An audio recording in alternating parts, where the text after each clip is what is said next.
Wyatt, welcome to the Christian Bitcoin podcast. I'm Tim Fox, Executive Director of the Magnalia Foundation. We help churches and Christian ministries figure out Bitcoin and how to use it.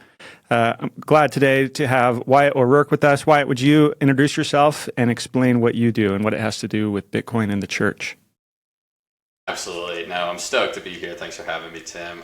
These are my two favorite things to talk about, so I'm very excited to get into it today. I'm a Bitcoin maximalist. I started at Basilic Wealth Management, kind of brand myself as like a Bitcoin financial advisor, and in doing so, still work with, clients in the TradFi space, but, really work on integrating, Bitcoin across our services, kind of like our shtick, it's like sound money solutions. So, we focus on owning the bare asset and what Bitcoin can do for ourselves and for our lives, outside of just, price appreciation. And, I'm a devout Catholic. I go to Our Lady Lourdes Parish in Denver. Had quite the faith reconversion over the last 3 years with my wife, which has been an amazing experience, and just really trying to utilize my talents to try to help Christians adopt Bitcoin. That's how I ultimately found you guys. Big fan of TGFB for a while. I've seen some of your stuff in the past, Tim, and so when I discovered you guys were doing Magnalia, I was like, wow, this is awesome. Sweet, thanks. And we have to say too that this is all for educational purposes only, right? This part of Correct. your shtick. Okay. Not financial advice. Okay. Although your day job is to give financial advice, which is great. One of the pushbacks that we hear a lot is people say, well, you're not a financial advisor. You don't have these credentials. You haven't studied these things formally. You don't have a degree after your name. How does being in your position help you here? And maybe how does it not help you or not necessarily help you being in traditional finance world? Yeah, you know what? It's very interesting because, I help found the space, which is Bitcoin Citadel in Denver. So, it's kind of like co-working meets event space meets like trade organization meets like social club. And it's been an amazing experience. I always tell people probably be like the coolest project I ever worked on in my career. But I catch a lot of flack sometimes for, being like a Bitcoin financial advisor. It's like, oh, why do you need a financial advisor? Just like buy Bitcoin. It's like, well, yeah, there is a lot of truth to that, but, ultimately, and it's kind of unfortunate, like our lives have been financialized. We're still in kind of this transitory, period between, fiat and hyper Bitcoinization. So I do think, there's just a lot of financial tools, products, and strategies out there that, people, can benefit from. It's kind of funny too. I think Bitcoiners are a little adverse to professional services, and I think rightfully so. So I think my clients get a lot of value working with me just because we speak the same language. We consume a lot of the same content, and we're on the same page. When it comes to finances, a lot of times these are big and important decisions, and people sometimes just want a sounding board. Sometimes they want a little bit more hand holding. So we're able to tailor our services to where they're at in their Bitcoin journey. When I kind of break down like the financial services, Bitcoin financial services, kind of into two buckets, there's kind of like consultants, which I would probably put you guys into, like the Bitcoin advisor, that help people get 2 or 3 multi-sig wallets set up, which we also do, which is great. There's definitely a need for that. And then the other bucket is kind of like a fiduciary, which I know is kind of like a gross word nowadays, just because it's been like so abused. And that's like where I fall into. So state registered RIA in Colorado, so I have to report to the securities administrator. I have certain guidelines and consumer protections I need to follow. Like ultimately a fiduciary, like in the most pure sense, is I have to make decisions and take action in my client's, best interest. I'm legally obligated to do so. I'm definitely not a big government fan. I have small government principles, so I go back and forth with like a lot of consumer protection laws in general, and most of them on the financial services are, unfortunately, people have been scammed, and there's been a lot of nefarious actors out there. So these laws exist to try to protect the consumer from bad actors in the financial services industry. So I have to operate within those laws. So right. It's a kind of a minute difference, but I always gotta tell people, it's like, well, one, I'm legally obligated to help you in your best interest, and if I don't, then you could take legal ramifications against me. That doesn't necessarily exist in the consulting space. Right. Were you already in financial services before you really got into Bitcoin, or did that kind of come together? Yeah, I always joke. I was like traditionally trained in finance, and a lot of good that did me. Went to a woke re-education camp, got a Keynesian degree, and it's like had to like relearn all this stuff on the Bitcoin standard. But I've worked in asset management, real estate, some IB and PE, and really just kind of identify more as an entrepreneur. I had a startup previously that went under, so when I was looking for my next act, I was already kind of helping friends and family with this kind of stuff, and thought I could take the RIA business model and apply Bitcoin to it and start a Bitcoin business. Do you mainly have, is it that Bitcoiners come and find you because they know that you do this and they're already into Bitcoin, or is there a mix too with people who are maybe new to it or skeptical about it but still want some financial advice? Yeah, it's really funny now that I've kind of got my name out there. I do get kind of a lot more just Bitcoin clients coming organically, looking for various Bitcoin financial services. Predominantly, that's kind of on the financial planning scope. So it's like, okay, we've stacked sats. Now what? Happy to get into that a little bit more and how we integrate the faith into that. But I have some like referral sources. I have a really good friend and mentor of mine in the Denver area. Is a CPA, so we referred some clients that are just looking for a 401k plan for their small business or whatever. But it's even funny on that because he's like starting to dabble into Bitcoin. I've been trying my hardest to like orange pill him, and at first he was just like, "Okay, I'm sending you this client. Don't talk about Bitcoin." I was like, right, all right, Dave. But then it's like 75% of the time I actually went back and like did a little math on like the leads he sent me, or it's like they bring out Bitcoin. It's like they want to talk about it, to someone. I think there's a tremendous amount of great resources on the internet. The Bitcoin community has done like a really good job trying to educate the masses. But unfortunately, there's a lot of scams out there as well. So I think if you can talk to somebody in a little bit more of a professional setting, or knowing that I am a fiduciary, and it just kind of gives, I think, people a little bit more comfort to open up, right, or like ask some questions like they might have been hesitant to initially. Right. So on this idea of you being a fiduciary, one of the things we've bumped up against, especially with dealing with church institutions, is there is this caution towards being reckless, this sense of we do have a fiduciary duty, we can't just go willy-nilly. To many people, Bitcoin is associated with just total insanity and recklessness. How do you respond to that? Why might it actually be wise as a fiduciary to incorporate some Bitcoin into your savings? Well, I think first and foremost, I really try to. I created this menu a little while back just to like try to meet people where they're at, and then like kind of orange pill them from there. So it's like, are you into like the sovereignty angle? Are you into like the economics, like money angle? And that tends to resonate with folks, just kind of like what their background is. Maybe it's tech and they understand computer science, and so if you kind of like meet them where they're at, it's like a little easier to break in there. But ultimately, I do have a lot of flexibility working with clients, because it's all about like their unique individual circumstances. And so we had to do like some checks and balances, like taking a risk questionnaire. But then once we get into it, and if they have a firm understanding of the asset and technology, it's my duty then to put a plan together that incorporates like their financial lives, which a lot of times includes large amounts of Bitcoin holdings. So if I didn't do that, I would be not honoring my fiduciary obligation to this individual client. Generally Bitcoiners have a higher risk tolerance than most folks, but right. Even if they don't, and is this somebody a TradFi client that maybe asset, or I do think it's my duty to at least bring up Bitcoin. I run a little model where it's like, okay, this is what your portfolio looks like with a 1%, 5%, and 10% Bitcoin allocation. Try to identify their comfortability. I really try to avoid starting with an ETF if we can. I work with Unchained, and we offer kind of like 3 tiers of custody solutions. So you can hold 2 keys if you're comfortable with that. I'm a key agent, so I can hold a key in the quorum.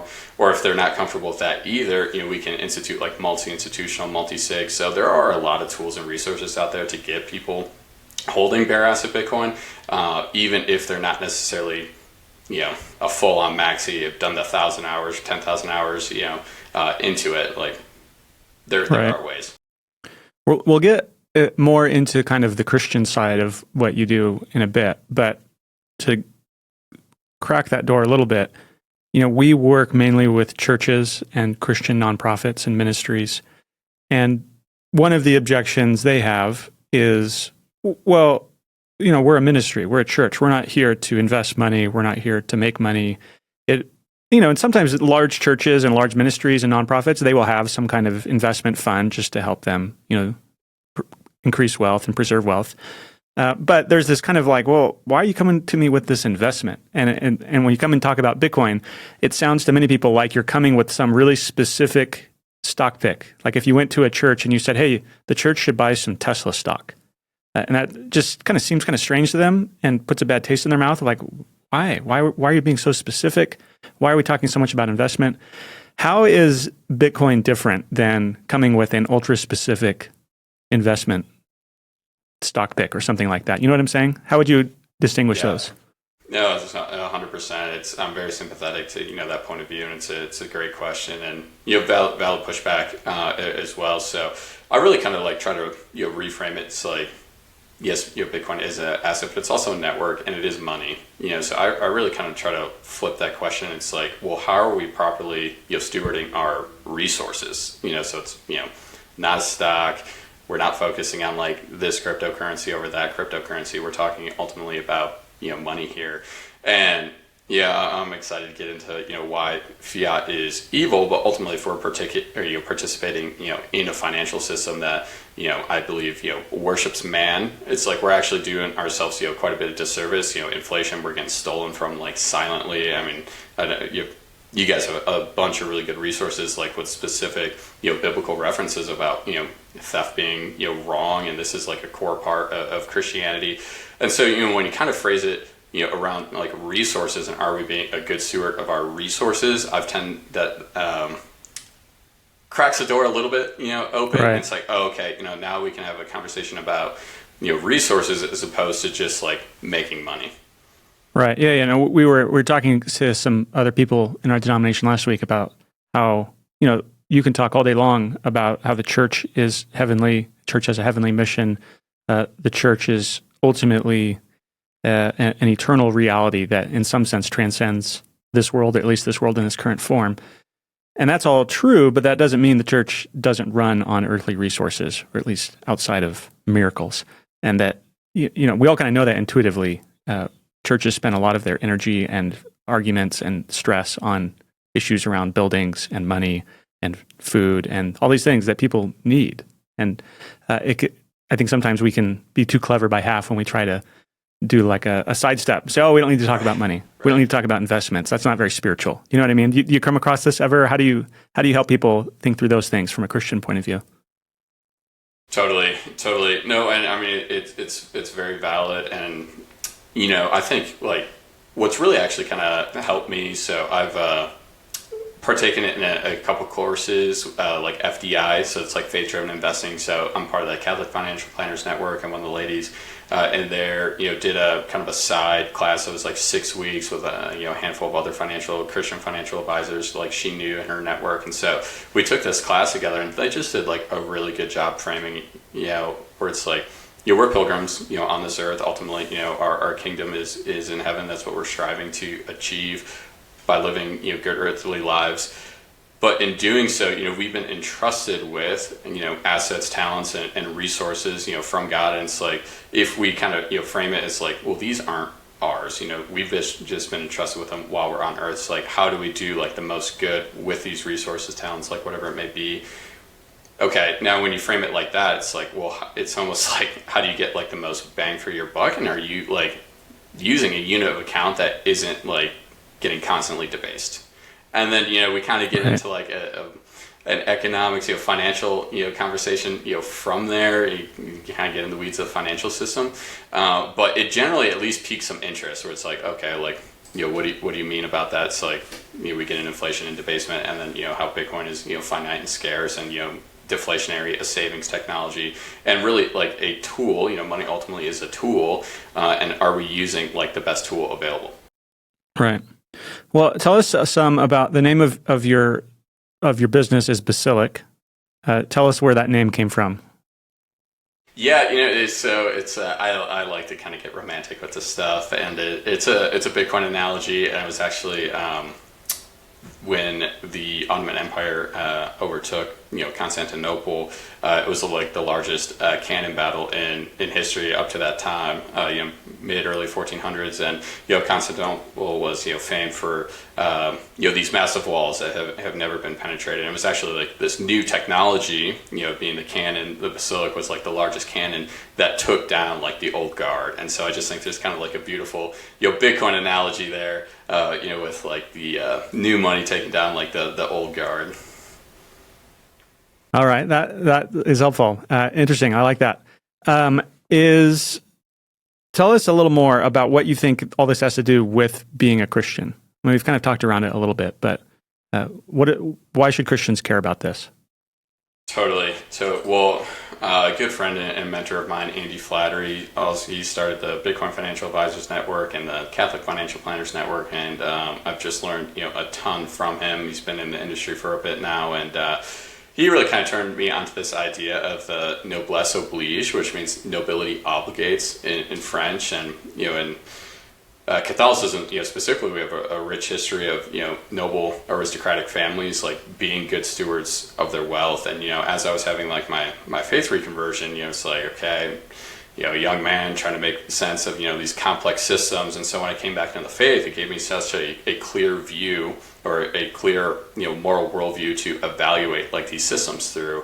And so this just really kind of naturally clicked to me with like a Bitcoin analogy. So if we have these long history of being good stewards of wealth, like taking care of our hyper local communities. It used to be it's like you sent one son into the priesthood, one son into the military, and like one son into politics, where it's like the people with privilege, like the elites. I think that word kind of gets a bad taste now, because like I don't think our modern day elites are really worth looking up to. But it used to be people with wealth had a moral obligation to be good stewards of that wealth. And so it was just a very obvious Bitcoin analogy to me. And I have written down here Luke 12:48, from everyone who has been given much, much will be demanded, and from the one who has been entrusted with much, much more will be asked. And that just really hit home for me, because I think we're the first generation of Bitcoiners, whether we like it or not, and that comes with a lot of responsibility, because I think Bitcoiners are going to be the 1% of political and economic power. So it's like,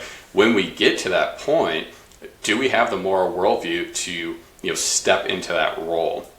And it's not something we need to recreate from scratch here. We have 2,000 years of history and experiences to draw on and embrace into the current moment. So that's really how I kind of like connect the two. Right. Yeah. I mean, Bitcoiners, if they become very wealthy, in one sense, you have become a noble. You have a lot of wealth. But what else is there to being a noble in the way you're talking about, besides having a huge number on your screen of how much money I have? What else is required? So, well, I think it's just living out and fulfilling, Christian values, and embracing, the moral worldview that gave rise to the West, which has seen, I would deem like the pinnacle of human flourishing.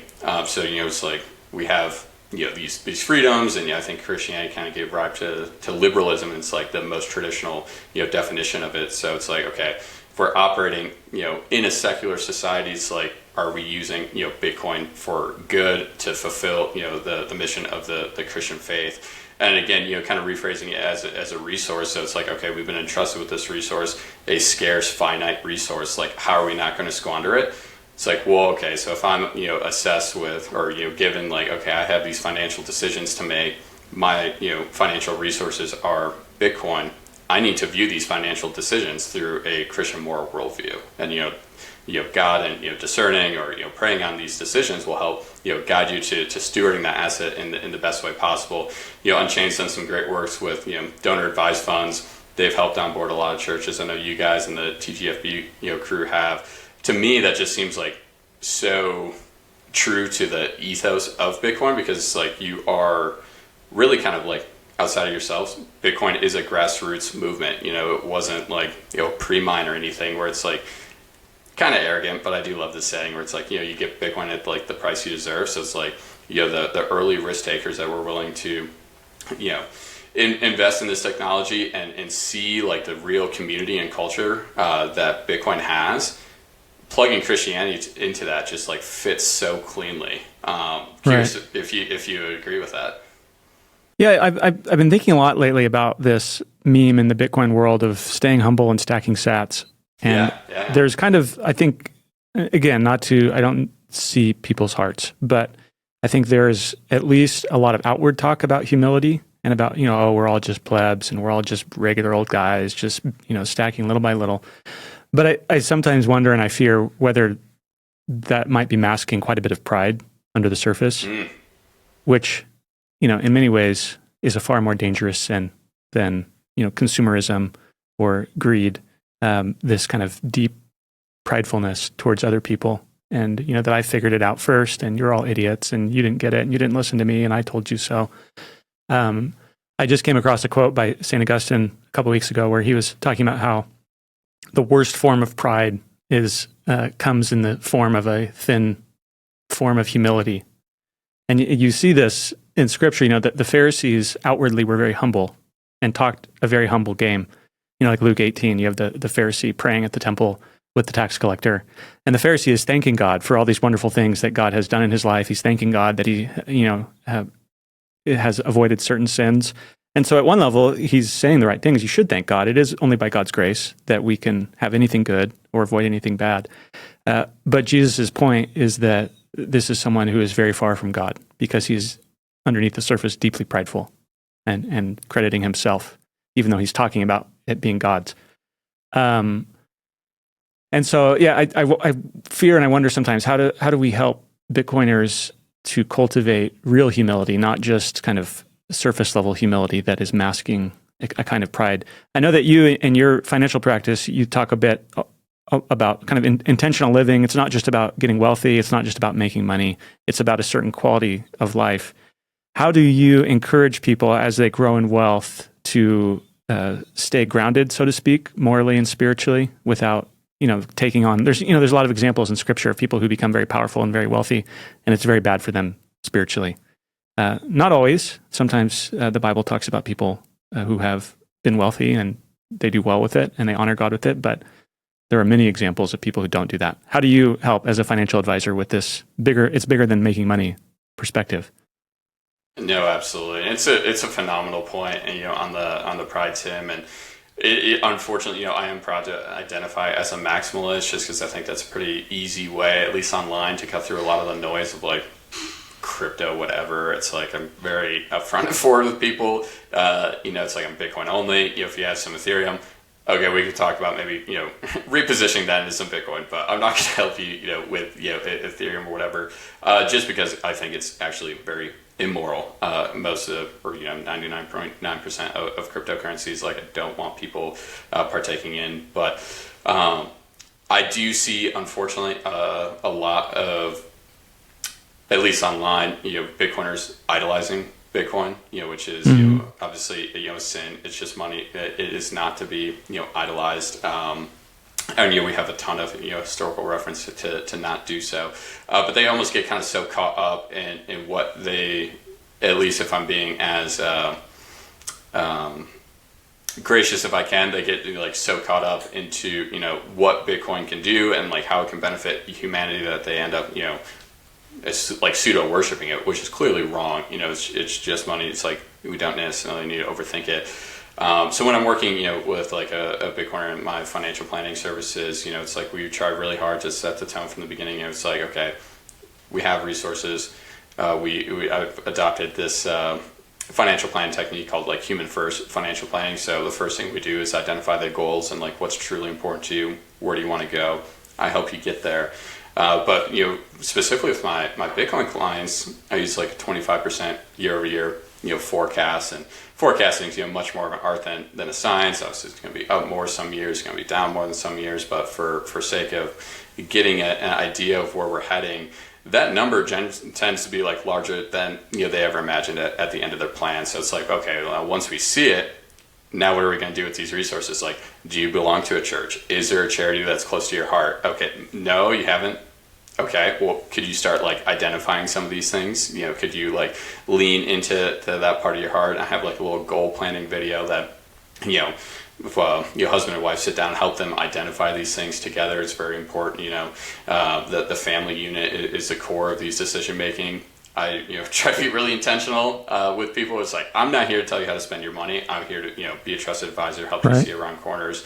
But once they've identified those things, it's like, okay, now we can start getting creative about different gifting strategies or whatever it may be. But it's like, okay, like this Bitcoin isn't just so we can buy 10 houses. It's like we have to do something more with that. And I think we're morally obligated to do something more with that. That's why I think we need to really plug Christianity into our minds and our hearts, and it will like very much like help us facilitate these decisions, because it can't just be Bitcoin alone. Right. Yeah. I mean, another one of these kind of memes in Bitcoin is that you never sell your Bitcoin, you never get rid of it. Just it's the greatest thing ever. You just hang on to it forever and ever and ever and ever. And there's a lot of wisdom to that, and there's reasons for that. But you also have biblically this strong emphasis on generosity and on sacrifice, and not just sacrificing kind of the lame stuff that you don't really care about anyways, but giving God your best. Why and how is generosity an important part of a financial plan? And how does being a Christian help you think through issues of generosity, even with Bitcoiners? Totally. No, great question, Tim. So that's where, I fortunately picked up from like the FDI folks, where it's like, okay, so if we help frame, with a client that, we don't necessarily like own these assets. We've been entrusted with these assets like while we're on earth. Obviously, we're as Christians, it's like 10% tithe. That's a pretty good like rule of thumb to at least start with. So once we identify what's important to them, and like where their plan may be, by the time they've hit like certain milestones and ages, it's like it's easy for me to introduce in my financial planning software. It's like different opportunities for them to take advantage of, and then they can see it's like, okay, this is what a large donation to your parish school looks like. This is what tithing to this charity looks like, and just helping them understand like the numbers, because a lot of people, unfortunately, it's like, oh, it's the end of the year, I didn't do my tithe, and then it's kind of a ad hoc decision. So we're very intentional, like just building that in from the beginning, so they have a firm understanding and can make data-driven decisions on their own unique financial situation. But then you're absolutely right. It's like, yes, I do think stacking sats and staying humble is like a very good meme, and there's a lot of truth to that. I think there's a lot of Christian values to that as well. But we can't forget like the humble part. It's like living below our means, and then taking care of like the people we've been entrusted to take care of first and foremost. That being the family unit. And then outside of that, it's like, okay, well, what are like the direct connections to our family unit? More or not, that's going to be a church or some sort of like local cause that they may be involved with. And so, if that's the case, and we hope and strive for it to be the case, why wouldn't you want your church or the people closest to you also adopting a Bitcoin standard, also getting used to the asset and technology? Because what your family is going to benefit from holding Bitcoin, like the people closest or organizations closest to you, will also feel those same kind of effects. Right. How do you think Bitcoin helps foster generosity as opposed to kind of the fiat rat wheel that everyone's running on right now? Yeah. Well, I think this kind of comes back to Bitcoin being a savings technology, and because our lives have been financialized so much, it's like it's nearly like a full-time job. Just like, okay, if I do my mortgage like this way, or I utilize like these credit card points this way, then I can ultimately get to like this end goal. And you really kind of get just like distracted getting down into the weeds, understanding how these systems work to achieve an end goal, and it takes so much time and effort where it's like you can't see the forest from the trees at that point. So just the fact that it's like Bitcoin is deflationary, it only has 21 million coins, obviously. People like it takes them a little while to grasp the savings technology element, but I think like once they do, it's like, oh, okay, like if I just like stack sats, stay humble, hold this, and then intentionally spend from my Bitcoin stack. I don't advocate like never spending. It is money after all. It's like we don't want to hoard these things, but it's like let's be very intentional about what we're spending it on, and particularly when it comes to generosity, like if people do feel called to like support, one cause or the other, it's probably pretty close to their heart. And then, like I was saying earlier, it's like, well, you want that same cause to like, feel the effects of Bitcoin you do. And it's like less, I need to like make more money to like do this, or I need to sacrifice some other part of my, financial life in order to do this, which, we are called to sacrifice. I don't necessarily think that's a bad thing, but it's like your Bitcoin stack is just, casually growing, on the side. And so as that number, increases, like it just psychologically becomes a little bit better or easier to spend out of that stack, because you didn't necessarily really do much. It just did its thing on the side, TikTok, next block, Bitcoin doesn't care. And you ultimately find yourself in a position where you may have been better off than you initially thought. And it's like, oh, this large donation I've been wanting to make, like it doesn't psychologically feel like such a burden, because my Bitcoin stack has accumulated and I didn't do anything but hold it. Right. Changing gears a little bit, you're loud and proud Roman Catholic, and I'm very happily loud and proud Protestant. Looking from, I observe and watch the Roman Catholic Church from the outside because it's so significant and important and influences us here in Protestant world, of course.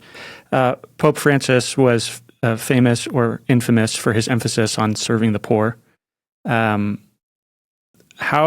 does, we'll see with the new Pope, kind of if any of this changes, but maybe a simplistic read, at least from the outside, on Pope Francis is this kind of emphasis on serving the poor and helping the poor in a way that kind of runs counter to earlier streams in Catholic social teaching that kind of appreciated the market economy and were not so quick to emphasize, big multinational or international bodies kind of telling everybody what to do to serve the poor.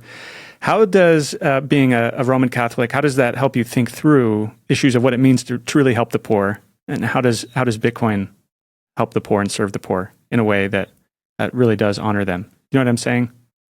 Yeah, no, I do. I appreciate the opportunity to talk about this. It's very nice of you. It's like, just kind of like want to caveat a little bit. It's like, for maybe the Protestant audience, where it's like, the Pope is, our, church father, on earth, right? And so it's like the Holy Spirit ultimately, is responsible for guiding the church. And, there's a lot of hierarchy, like the better or worse of the Catholic Church. I do think the church is true and beautiful, but you try not to criticize, the Holy Father like too much, just because I don't want to get into like. No, I'm not asking you to criticize him, and I know there's ways you can kind of explain what he's saying in light of everything else that's come before. But let's just say at least the popular perception of it is this kind of simplistic, rich people bad, poor people good. And I don't think that's probably really what he's saying. But how does Bitcoin and how does Catholic theology and social teaching say it's a little more complicated than that? You know what I'm saying? I'm not asking you to criticize him. Totally. No, I just caveated that. I know you weren't, because I was going to criticize him. Okay. Like, if you want to, you can. But again, I know, being Roman Catholic doesn't mean that you agree with every single thing that the Pope's, comes out of his mouth. And that's not what it means. Yeah, totally. And that's exactly right. And, that was really kind of emphasis, of Francis's, ministry. And, I have, tremendous amount of respect to that. But it's almost, I felt like a little bit to like the detriment of the church and church tradition. He's, very famous for not living in the papal palace, not embracing like a traditional, dress. I feel, just my personal opinion, is just like, we have such a rich history and tradition where it's like, I am very, excited to see, Pope Leo XIV, kind of embracing that. I do think, Pope Francis was like probably the most liberal Pope we've ever had. And, it's not like liberal conservative. It doesn't like track perfectly to like American liberal and conservative. But, we have a long history of a call to poverty. And, that, I think, in the 21st century can be interpreted in, a couple different ways. In my men's group, a lot of us are entrepreneurs or in sales, and, we're ambitious and we want to provide for our families. And so, in that sense, we, embrace poverty into, having as many, children as the good Lord will gift us. And so it's like, how are you being called to sacrifice, and wherever you can sacrifice? And, sometimes that is, monetary Sometimes, that's just with like your time or, attention. And so there's a lot of kind of different ways to interpret that. But, I always think it's badass that, the church, the Catholic Church specifically, is very anti, socialism and communism. That's really always been the case. When I go to confession, my little cheat sheet, it was like, have you, joined any, groups antithetical to the church? And it's like parentheses, like communists. I just like always chuckle when I get to that point. It's like, you got to think about it each week. No, not a communist. Yeah, right. Yeah. Exactly. And Pope, John Paul II, a lot of people, credit him, or at least, his efforts for the downfall of the Soviet Union. Poland at the time was right. Still, part of a, communist regime, and, he really kind of, poked a thorn in their side, and, I think he should get a ton of credit for that. But yeah, so it's like, Catholic social teaching is like to embrace, free market, principles, and just like any system can be corrupted with evil intentions. Capitalism, isn't immune to that.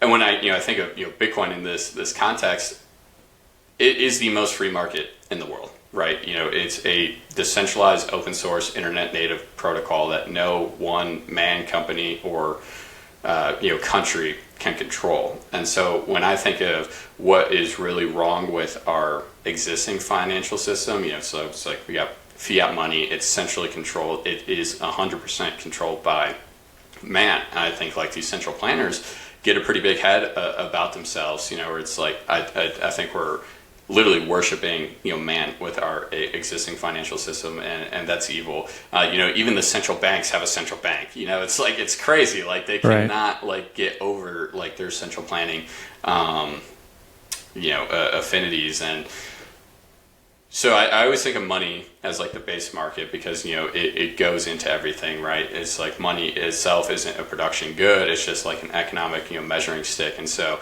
if the base market money is distorted by money printing and interest rates, every other market on top of that is going to be distorted. And as free market participants like you and I want to make a trade or whatever, if our money is then distorted, it's like, well, we actually don't even know like the real price of like the services you're offering me or the product I want to buy from you. And I think that really is nefarious, and I think that really kind of creates like the over long enough period of time, which I think we have enough evidence to see, you really kind of create like this cycle of despair, where it's like I'm almost forced to gamble with my capital, right. because like I can't tell the real price of anything. I can't make an informed economic decision. So it's a very good point you bring up, where it's like Bitcoin is like the truest free market. And so it's like, if we can embrace that with a long rich history of social teachings, again, I feel like that puzzle just fits together very nicely.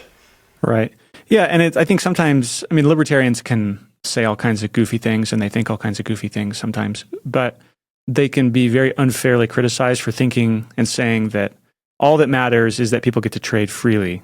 And it's like, there's no one who says that, and there's no one who really thinks, maybe some fringy lunatics, but there's really nobody, at least remotely in our neighborhoods, who would think all that matters is that you get to freely buy whatever you want. Okay, no, free markets are just one part of human society, but they're a very important part of it, and there's good reasons to not mess with them any more than you really have to, because of all the downstream effects of them. I've been thinking a lot lately about the Christian doctrine of sin. As much as people in our world don't like talking about it because it sounds negative and it's kind of gloomy, and Christian theology is very grim about humans and kind of what they're like left to themselves apart from God's grace. Very different than kind of the modern optimism about, if you just kind of try hard and, we're all good deep down and there's just a few bad apples out there. But that, Bitcoin is actually geared towards the Christian doctrine of sin, because it assumes that humans shouldn't be trusted with something so powerful and so important. And, Satoshi didn't say, and this is because of the Christian doctrine of original sin or something like that. But, it's like, this fits perfectly with that. And, as much as Christians might be skeptical of Bitcoin because they associate it with sin or gambling or drug dealers or something like that, it's like, well, actually, the irony is that it's because of our doctrine of sin that you should be so interested in this. And the current system fosters a lot of sin and makes it very easy in a way that Bitcoin doesn't. You're absolutely right. And, it's kind of a tired argument at this point. Bitcoin's drug money or whatever. And I think there was like a very, small leg to stand on there in like the very early, years of Bitcoin. But now it's like my friend said this to me the other day, and I just think it's beautiful. But it's like terrorists drink water too, and so it's like, right. So I think that's really kind of a good analogy to frame this through. And it's like, again, also why it's not important we don't worship Bitcoin and just understand it as a tool and resource that can be used for good, which means that it can inherently be used for bad either. But it's like, if we have a moral worldview like Christianity that influences how we make decisions, and ultimately we're gonna be steered towards using Bitcoin for good. Right. And we're called to evangelize the folks who want, try to get them to embrace Christianity. So it's like on the decision making level, it's like we're all kind of coming from the same point. And so it's like, I mean, the U.S. dollar, like you were saying, or I think you're alluding to, it's like, it's used in crime like all the time. I think Bitcoin will be used for crime too. It's like, I don't think that's like, I think it'd be ignorant kind of to say otherwise, but it's like, well, yeah, that's because it's open for everybody, which I actually think is like a tremendous good. And there's so many folks that have been debanked or are unbanked, and you don't have access to modern financial tools and technologies. Like Bitcoin actually gives them a chance to opt in or into the free market economy. And so I think there's just so much more good that can be done with it than bad. And it's like, I don't put that on Bitcoin. I put that on us as humans to make good decisions with our tools and resources. Right. You were telling me recently that you have been working on orange pilling your parish, trying to help them think about, hey, maybe we should get some Bitcoin, or what do you think about this? Possibly trying to go all the way to the diocese and the bishop. Institutions and church institutions are notoriously slow to change, and there's some good reasons for that. But, a typical, parish council or a priest, they have lots of things going on. They have a lot more important things to worry about, bigger fish to fry, so to speak, than, as far as they know, just some random new technology and investment thing. What would be your encouragement to Bitcoiners who are getting frustrated talking to leaders in their churches who are not giving them the time of day or don't seem to get it? Bitcoiners can be very impatient because they're very excited and they see how awesome this is. And with that can be very condescending and kind of fly off the handle on people. What would be your encouragement to them coming from a financial services point of view?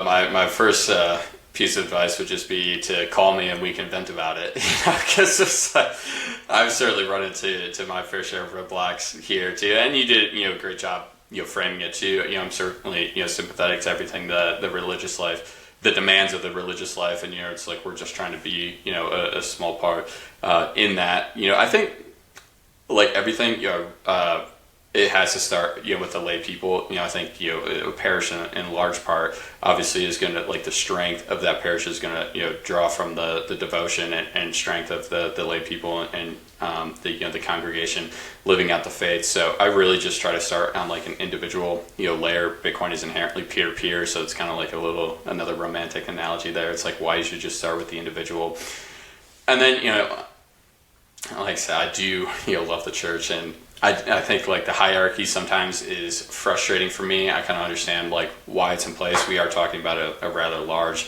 organization here. I think there's like 1.3 billion Catholics. So it's like that takes a lot of infrastructure to manage, and so it's like the parish level, the diocese level, the archdiocese. So it's just kind of like it's been challenging for me to identify like where the decision makers are in that stack. And you guys have a lot of great resources on like the appropriate situation to buy Bitcoin. So it's like an individual parish, might not be in that situation, but they may have assets that are managed by the diocese, or there are other Catholic foundations that manage assets on behalf of parishes or dioceses. So it can be a little confusing to try to identify that, and it's like not every parish or diocese is the same, so then it adds just like a little extra complexity to that. But if you have a strong lay following and you have multiple Bitcoiners in your parish, ultimately hopefully that gives you some extra like gumption to approach the pastor with. It's like the pastor's obviously going to kind of be the predominant shot caller at like the parish level. There's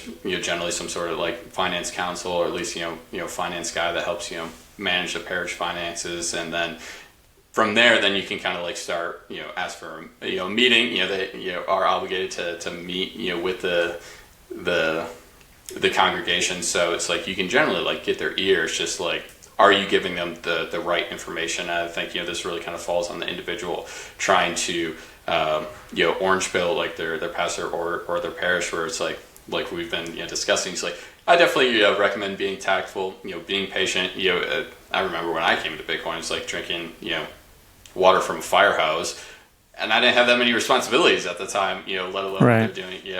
And so it's like, I would just say don't get discouraged by how much time it could take.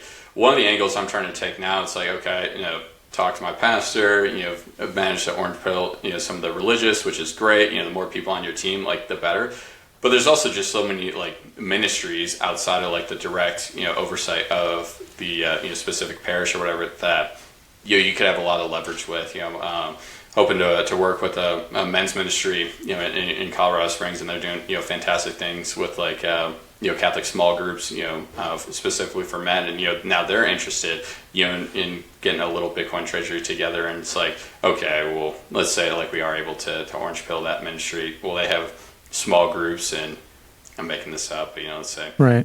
15 different parishes, and now it's like, okay, well, now we have Bitcoiners inside of 15 different parishes that are now equipped to speak with their pastor or the finance council. So I think anything that has staying power really kind of starts as a grassroots movement, from the ground up, and I don't think that's any different with Bitcoin in the church. Right. One of the, I think, strongest objections that we hear is the whole volatility issue with Bitcoin, because most churches, just don't have tons and tons of extra resources laying around to where they just kind of don't really have to think about it for 5 years. So you come and say, oh, don't do anything for 5 years. Like a lot of churches are going to be like, what are you talking about? If we can make it through 6 months, we're doing pretty good. How do you help them think through that? And when do you tell people, maybe this isn't the right time, or here's how you could find extra resources for that? You know what I'm saying? How do you help people who are living on the edge and don't have a lot of margin think through the terrible volatility of Bitcoin? Totally. Even in my day-to-day, like volatility is probably still like the most legitimate like pushback I get on Bitcoin. And yeah, it is volatile. Like, I'm not gonna make an excuse for that. I'm able to, I think if you're able to step back, and kind of look at the 30,000 foot view, I just kind of try to frame it as it's like Bitcoin is a nascent, asset technology. It's in price discovery mode. It's not at its like mature stage yet. So it's like you are going to get like some volatility on the day to day. That's okay, especially if you're not checking the price or have the privilege to not be checking the price daily or anything like that. OnRamp did a tremendous study on Bitcoin volatility, and they show that there's actually more good volatility than there's bad volatility. So volatility to the upside, so the potential for price appreciation, which is ultimately a good thing, and kind of what we're after, transitioning our unit of account to something that increases in value as opposed to decreases in value with us really doing anything. And when you kind of like look at it like that, where it's like, okay, this isn't necessarily, and this is all individual basis and like what you're able to do. But even if you don't have like a ton of means, like you are still able to like denominate your life on a Bitcoin standard, or your organization on a Bitcoin standard. And some of those volatile times might be difficult, but ultimately in the long run, like you're probably going to be ahead of where you were previously.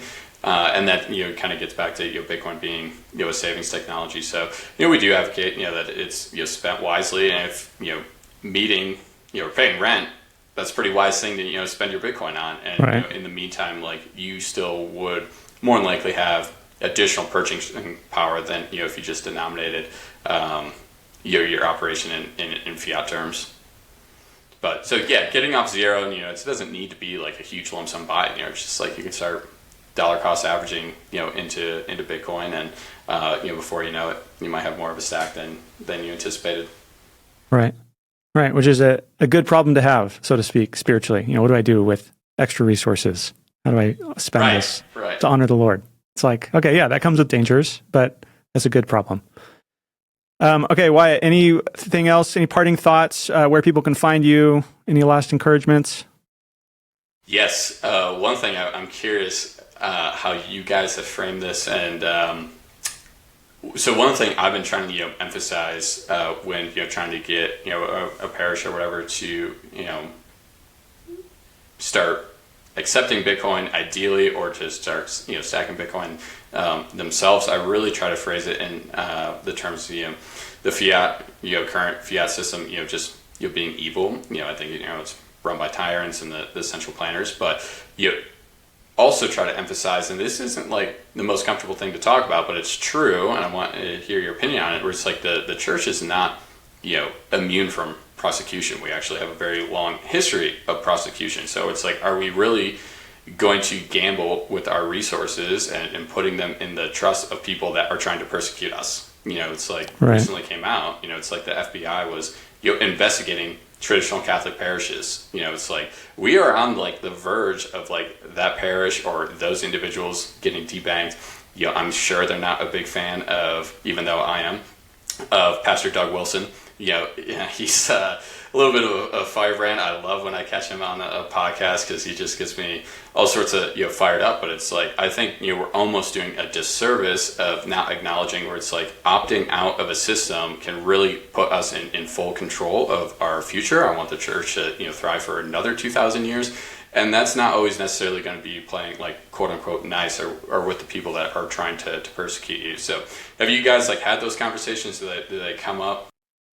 I think that typically is pretty far down the road for most churches in modern America. I mean, I think under the Biden administration, when there was so much kind of intense kind of hostility around issues of sexuality, and I think there was probably a little more, you probably could have got more of a hearing with people like, oh, wait, the churches could get really, if they got on the wrong side of these cultural issues, and, the banks can cut them off if they want to. With Trump getting elected, this isn't a comment, pro or con Trump, but I do think there's maybe a danger of people becoming a little complacent about, things seem to be, saner culturally around, especially around the sexuality things. And I wonder if that is foolish in the long run. I don't think we're totally out of the woods in terms of, especially around issues of sexuality, the state coming hard against the church. I do think for most kind of average, normal Christians to kind of put your first foot forward as, hey, we can get out of the system and this is against the government and the government's evil. For 90% of them, you're going to totally turn them off and they're going to be like, you're crazy. What is wrong with you? And there's some biblical wisdom to that. I think for the most part, the apostles are saying, hey, Christians, don't be troublemakers. Submit to the emperor insofar as you can, while still honoring the Lord. Do not cause problems. We're not revolutionaries. We're not here to overturn the entire world. But yeah, I think this is one of the hard things for American Christians and Americans just in general, is because we don't really realize we're sitting on top of the world financially and that we benefit from it in a lot of ways. And it's very painful and uncomfortable to ask hard questions about why and how we got to where we're at, or why the value of my house seems to go up so much, or why my stocks are going up so much, and what do these companies stand for. I know another Presbyterian minister who's from Brazil, and when I was talking to him about Bitcoin, he said, well, I've lived through a couple of currency collapses in my lifetime. He said, Latin Americans understand why this is important. You Americans are going to have a hard time understanding why something like Bitcoin is so important to protect you from something that can be so destructive. So anyways, I just think part of wisdom in leadership and in relationship is knowing what people are ready to hear and what they're able to hear. It's like, Paul says in 1 Corinthians 13, you can speak in the tongues of angels, so to speak, but if you don't have love, you're nothing. And so Bitcoiners can be right about everything they're saying. Oh, this is evil, or that's sinful, or this is corrupt, or we're all going to get cut off from the system. You may be right, but if you're doing it unlovingly, or you're doing it at a bad time when people aren't ready to hear it, you're actually being very foolish and perhaps unloving. And it doesn't mean you need to be, Mr. Political, Mr. Conniver in terms of how you talk. It's not that you're lying or you're hiding things from people, but I think there is much wisdom needed in talking through these things because money is so emotional for people and it's so personal for them. And because there's a lot of godly Christians who work in these realms and who work in traditional finance or work in banking or work in the government. And people in your churches know that, and they know people in their ministries who love the Lord and they work in these fields. And you really shoot yourself in the foot if you just try to be Mr. Prophet and, be black and white about everything and condemn everybody who doesn't agree with you. You're going to get shut out really fast. Does that make sense? Yes, no, it does, and that's beautifully said, Tim. And the last question I have for you here is just curious, like, how do you feel about the phrase "Bitcoin is hope"? Well, I would put an asterisk after the word hope and say, well, what kind of hope, or in what sense? Will Bitcoin redeem the world? No. Will it save your soul? No. Will it resurrect your body on the last day? No. But in a sense, yeah, there is a sense in which Bitcoin is God's gift to the world by his kindness, to people, whether they know him or not. God's kind and generous to people all over the world every single day. It's like Jesus says, he causes the sun to rise on the just and the unjust. And so it's okay to accept Bitcoin as God's gift, for the most part, to people who don't know him or don't thank him for it. But yeah, there's a sense in which it helps you. In the Bible, hope is always future-oriented. And, we use the word hope kind of in common everyday English to mean like, oh, I hope this turns out to be true, but I don't really know for sure. I hope it doesn't rain tomorrow, or I hope my football team wins next season, but I don't really know. Biblically, hope is a lot stronger than that. It's that I'm confident that God's going to do what he's promised to do because of how he's acted in the past. And because of how he's acted in the past, I can trust him to do it in the future, even though I don't see it yet. So in one sense, Bitcoin is kind of like that because you can be confident about what it's going to do in the future. In another sense, Bitcoin is like any other creational reality. It's ultimately fragile. It exists by God's permission and by his mercy. If God wants to, he could destroy Bitcoin anytime he wants to. Ultimately, he's our real hope. And so, yeah, all that to say, I would say, well, sort of, it does provide a kind of hope to people, but not an ultimate eternal hope. Only God is a proper object of ultimate eternal hope. Yes, no, that's excellent. I appreciate your input on that because I've been kind of doing some mental gymnastics because with that phrase specifically, because as a Bitcoiner, it's like, I do think that's true, but then as a Christian, I was like, wait, I maybe had to check myself on this, yeah? Right, and I mean, in the New Testament especially, the word hope is associated very strongly with the resurrection. And, it's like Bitcoin as the greatest form of money we've ever invented. That's great as far as it is, but Scripture is also very clear that when you die, you take nothing with you. You take 0 sats with you beyond the grave. And so, it cannot and it will not raise you from the dead. Only God can do that by the power of Christ. And so, yeah, have fun playing with your Bitcoins, as Trump said. But, ultimately, the real ultimate problem is not fiat, it's death. How do you escape death? Only Jesus can provide that. Right. All right, Wyatt, anywhere people can find you, website, Twitter, anything like that? Yeah, absolutely. And thank you so much for having me on, man. This was an absolute blast. If you're interested in my work, you can find that at basilic.io. You can find me on Twitter at Wyatt O'Rourke _ or some of my personal writings at wyattorourke.com. Okay, great. Thanks, Wyatt. Appreciate having you on the podcast today, and we'll talk soon. Absolutely. Thanks so much, Tim.